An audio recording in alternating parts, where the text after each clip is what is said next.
Allah tidak akan memberikan cobaan pada manusia melebihi kemampuan manusia itu sendiri. Karena itu, la tahzan.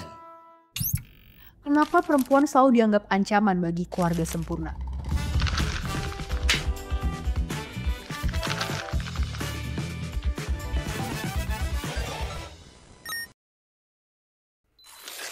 Setelah sukses dengan Ipar Adalah Maut, Hanung Bramantyo kembali mengangkat cerita soal perselingkuhan dalam film terbarunya, La Tahzan.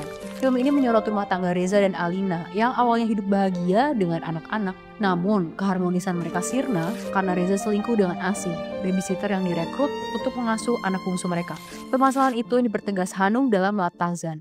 Saya sama Pak Marus memilih cerita ini karena ada sesuatu yang penting yang harus disampaikan kepada keluarga. Karena saya dan Pak Manus punya keluarga, punya adik ipar, punya neni, punya pembantu, punya entitas yang ada di dalam keluarga. Ada sesuatu hal yang lebih dari hanya sekedar perselingkuhan, dan itu saya pikir itu tidak terjadi pada kita. Tapi ternyata itu terjadi sama kita dan disembunyikan. Ia ingin mengedukasi keluarga soal pentingnya menjaga keutuhan rumah tangga, terutama dari kehadiran orang ketiga. Pertanyaannya, apa yang bikin Hanung dan masyarakat kita terobsesi dengan keluarga yang utuh dan sempurna?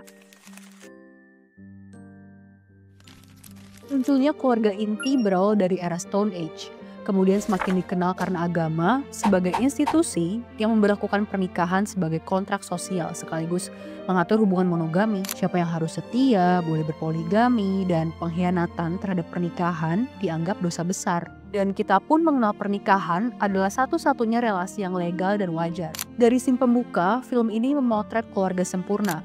Orang tua heteroseksual, punya 2 anak, laki-laki dan perempuan, religius, hidup berkecukupan, penuh kasih sayang, dan suami yang mendukung istri berkarir. Rumah tangga keluarga Reza dan Alina berjalan mulus tanpa cekcok sampai bikin tetangga iri. Sebenarnya, keluarga yang utuh dan sempurna adalah doktrin pemerintah Orba. Waktu itu, pemerintah mempromosikan pentingnya peran keluarga inti dalam membentuk masyarakat yang stabil dan bermoral. Kemudian mempropagandakan program KB. Tujuannya untuk menciptakan kerukunan, kesatuan, serta kestabilan ekonomi dan kondisi negara. Ini didukung dengan praktik politik kekeluargaan, dengan mengibaratkan negara adalah orang tua dan masyarakat sebagai anaknya. Inilah kenapa citra keluarga utuh dan sempurna melekat dalam masyarakat heteronormatif, dan keutuhan keluarga menjadi pembahasan dalam film-film. Sebenarnya belakangan ini film-film justru mempertanyakan dan menafsirkan kembali nilai-nilai kekeluargaan. Dalam tulisannya, Catrawardana menilai, ini menunjukkan luasnya dinamika sosial di Indonesia. Gambaran keluarga bergeser dengan adanya chosen family, dan keutuhan keluarga belum tentu menyelesaikan konflik atau menjadi fondasi moral di masyarakat. Tapi, film-film Hanung masih menegaskan bahwa keutuhan keluarga harus dipertahankan, terutama dalam film-film tentang perselingkuhan yang ia garap. Saya sama Pak Marus memilih cerita ini karena ada sesuatu yang penting yang harus disampaikan kepada keluarga. Ada sesuatu hal yang lebih dari hanya sekedar perselingkuhan. Bedanya, dalam Ipar Adalah Maut, Hanung gak memperbaiki keluarga Nisa dan Aris. Ditandai dengan Nisa yang memilih berpisah sehingga ia dan Aris melanjutkan hidup masing-masing. Sedangkan dalam La Tahzan, Alina diberikan ruang untuk memproses luka dan belajar memaafkan Reza, supaya keluarga mereka bisa kembali utuh.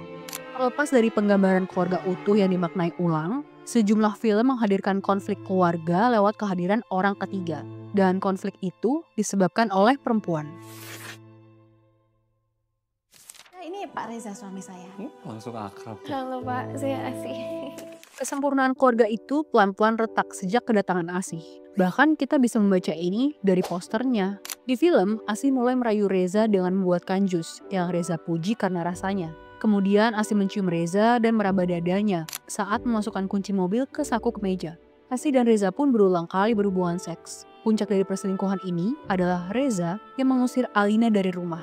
Namun, di balik retakan rumah tangga itu, Asih menggunakan ilmu hitam untuk mengontrol perilaku Reza dan anak-anak supaya menjauhi Alina. Melihat perbuatan Asih, penonton yang adalah bagian dari masyarakat patriarkal kan mudah menyalahkannya, lalu mengecap Asih sebagai perempuan perusak kesempurnaan keluarga.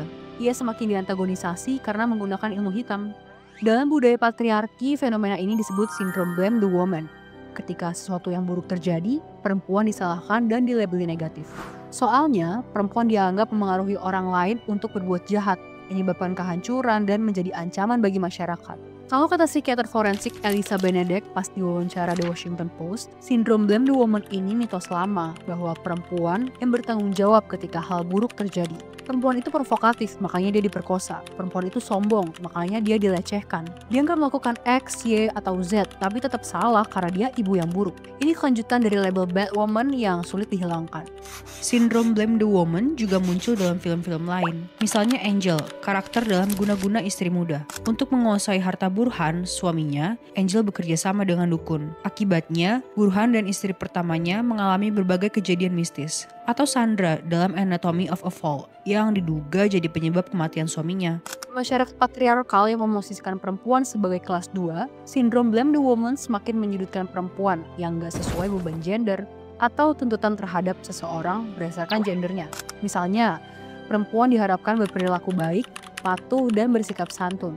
Kalau perbuatan yang gak sesuai ekspektasi masyarakat, perempuan akan dihakimi, dipandang gak bermoral. Ini menjelaskan kenapa cuma Asih yang disalahkan dalam kerusakan rumah tangga Reza dan Alina. Apalagi Asih ingin keluarga lain merasakan penderitaannya sebagai anak yang ditelantarkan oleh orang tua. Laki-laki cis heteroseksual seperti Reza lah yang diuntungkan dalam situasi ini. Ia dibela, tetap dihormati, dan berhak dimaafkan sehingga rumah tangga pun layak dipertahankan.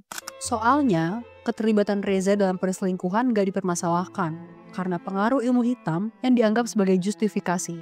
Apalagi Reza rajin sholat, seolah mustahil jika melakukan perselingkuhan. Ini ditampilkan lewat dialog Dina kepada Alina. Dina bilang, keretakan rumah tangga Reza dan Alina bukan salah mereka. Bahkan, Dina juga meyakinkan Alina yang masih sakit hati untuk mendampingi Reza yang sedang diruqyah karena Reza adalah suaminya. Selain Asih yang gak memenuhi standar perempuan baik-baik, Alina juga sempat menginternalisasi ekspektasi masyarakat soal perannya sebagai ibu. Sebagai perempuan karir, ia merasa bersalah karena meninggalkan anak-anak untuk bekerja. Bahkan merasa gagal saat sebuah insiden terjadi pada anak bungsunya ketika Alina bekerja. Perasaan bersalah itu ditampilkan lewat sebuah dialog. Alina bilang pada Reza, pengasuhan anak seharusnya menjadi tanggung jawab ibu. Dalam budaya patriarki, perempuan merasa bersalah karena menginternalisasi peran gender normatif. Perempuan di ranah domestik, sedangkan laki-laki di ranah publik. Makanya masyarakat juga menganggap perempuan harus selalu mendampingi dan melindungi anak. Dan mereka menyalahkan perempuan saat terjadi kesalahan dalam rumah tangga. Kayak disampaikan aktivis dan akademisi Dorothy Dinnerstein lewat bukunya. Dalam film ini, peran Alina sebagai ibu pekerja dianggap celah terjadinya keretakan rumah tangga lewat kehadiran Asih. Soalnya Alina membutuhkan bantuan babysitter untuk merawat anak. Dan Asih yang sehari-hari merawat anak-anak Alina ikut menyudutkan dengan alasan Alina gak cukup terlibat dalam pengasuhan. Ketika perempuan gagal memenuhi standar, mereka dikecam atas tindakannya. Dan itu yang ditampilkan Hanung lewat kedua karakter perempuan ini. Pesan tersebut begitu kuat dalam Latazan, Alina yang dituntut memaafkan suami, dan di akhir film, Asih kembali berupaya merusak rumah tangga orang lain. Kesannya Hanung juga ingin menyampaikan supaya penonton perlu berhati-hati terhadap perempuan yang bisa mengganggu pernikahan. Kalau menurut kamu gimana? Punya opini lain soal film ini? Jangan lupa like dan subscribe YouTube Magdalene. Kamu juga boleh share film atau topik apapun tentang film yang menurut kamu menarik dibahas dalam bungkus. Sampai jumpa di video berikutnya.